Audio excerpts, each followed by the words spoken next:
ഈ ശനിയാഴ്ച രാവിലെ എണീക്കുമ്പോൾ ഉണ്ടല്ലോ എന്തോ ഒരു പ്രത്യേകതയാണ്. കാരണം അന്ന് നമുക്ക് ജോലിയില്ല, പിറ്റേ ദിവസം സൺഡേ ആണ്, അപ്പോൾ അന്നും ജോലിയില്ല. അങ്ങനെ വളരെ സ്ലോ ആൻഡ് റിലാക്സ്ഡ് ആയിട്ടുള്ള ഒരു മോർണിംഗ് ആയിരിക്കും കേട്ടോ കൂടുതൽ സാറ്റർഡേയും. അപ്പോൾ നിങ്ങളുടെ സാറ്റർഡേ മോർണിംഗ് എങ്ങനെയാണെന്ന് കമൻറ്റ് ചെയ്യണേ.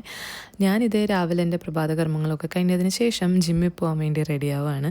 അപ്പോൾ എൻ്റെ പ്രീ വർക്കൗട്ട് മീലായിട്ട് ഞാനൊരു ഏത്തപ്പഴം പുഴുങ്ങിയതാട്ടോ കഴിച്ചത്. പിന്നെ ഇത് കാണുമ്പോൾ നിങ്ങൾ വിചാരിക്കും ഞാൻ ഭയങ്കര കൺസിസ്റ്റൻ്റായി ജിമ്മിൽ പോകുന്ന ഒരാളാണെന്നൊക്കെ. വെറും തെറ്റിദ്ധാരണ. ഇത് 1-2 മാസം മുമ്പ് എടുത്ത വീഡിയോ ആണ്. ആ സമയത്ത് ഞാൻ നല്ല കൺസിസ്റ്റൻ്റ് ആയിരുന്നു. പക്ഷേ ഇപ്പോൾ ജിമ്മിൻ്റെ പരിസരം വളരെ വിരളമായി എപ്പോഴെങ്കിലും ഒക്കെ ഞാൻ കാണാറുള്ളൂ. അതുകൊണ്ട് ഇപ്പം എന്താ? ഒന്നുമില്ല, ചുമ്മാ. അങ്ങനെ എൻ്റെ ചെറിയ വർക്കൗട്ടൊക്കെ കഴിഞ്ഞ് തിരിച്ചെത്തി നന്നായിട്ട് വെള്ളമൊക്കെ കുടിച്ച് എന്നെ തന്നെ ഹൈഡ്രേറ്റഡ് ആക്കി ഇരിക്കാനായിട്ട് ഞാൻ ശ്രമിച്ചു. ആൻഡ് ദെൻ വീണ്ടും ഒരു കാപ്പിയും കൂടി ഇട്ട് കുടിച്ചു. അതിൻ്റെ ഇടയിൽ കൂടെ തന്നെ ബ്രേക്ക്ഫാസ്റ്റിനുള്ള പ്രിപ്പറേഷൻസും ഞാൻ നടത്തുന്നുണ്ട് കേട്ടോ. പിന്നെ ഇതേ നേരെ തന്നെ പോയി ഒന്ന് ഫ്രഷ് ആവാനായിട്ട് കുളിച്ചു. അതിനുശേഷം എൻ്റെ basic daily morning skin care റുട്ടീനാണ് നിങ്ങൾ കാണാൻ പോകുന്നത്. എൻ്റെ പ്രൊഡക്ട്സ് എല്ലാം തന്നെ ഞാൻ ഇവിടെ ഷെയർ ചെയ്യുന്നുണ്ട് കേട്ടോ.